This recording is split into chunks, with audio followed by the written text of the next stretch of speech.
প্রিয় দর্শক মণ্ডলী, এখন আমি হাজির হয়েছি আলুর মাঠে। এই আপনারা দেখতে পাচ্ছেন আলুর মাঠ। এই মাঠে আমি আলুর জমি দেখতে আসছি, কারণ আলু সিঁচা দেওয়া হয়ে গেছে এবং এগুলোকে লিরান বন্ধন করতে হবে। এই জন্য দেখতে আসছি কি আসলে কি ভেঙে কোনো পোম আছে কিনা।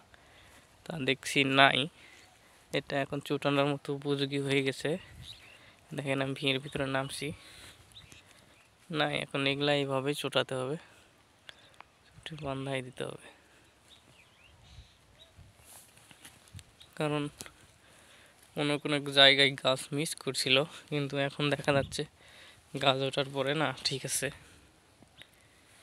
তো গাছ একটু নর্মাল, যদিও বা হয় গাছ, তাহলে আরও ভালো হবে আর কি। বাঁধা দেওয়ার পর একটু সিসা পাইলে ভালো হয়ে যাবে।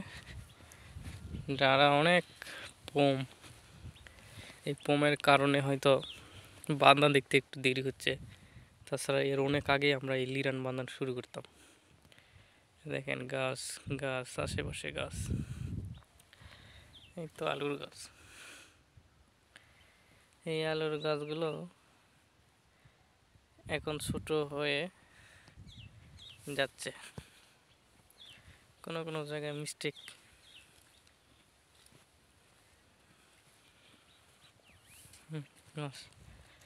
গাছগুলোর দেখা হইলেই এখন আমরা অন্য আরেকটি জমিতে যাব।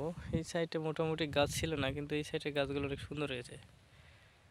অনেকদিন আগে দেখছিলাম যে গাছগুলো ভালো নয়, তো না এখন এসে থেকে এই সাইডের গাছগুলো ভালো হয়েছে।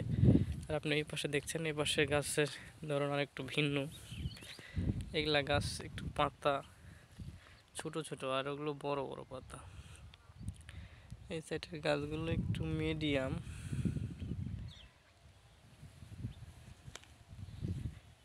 আর এই পাশে যে গাছগুলো আছে এগুলা দেশি পাখির গাছ, সাইডে রয়েছে। এখন জমিটা লিরানোর জন্য উপযোগী হয়ে গেছে, তো আমি হয়তো আগামীকাল থেকেই জমিটা লিরানোর জন্য লোকজন নিয়ে আসতে হবে। আসার পরে জমিটাকে লিরান বন্ধন করতে হবে। সাইডে এই পাশে আরেকটা জমি আছে, দেখেন এই জমিটা অলরেডি তারা লিরানো শেষ করে দিয়েছে। গাছগুলো দেখেন অনেক ভালো এবং সুন্দর। এই সাইডের গাছগুলো অনেক ভালো, আজকে গাছের মোশন আছে, মনে হয় ফলন ভালোই হবে, সেরকম তো দেখে দেখে মনে হচ্ছে।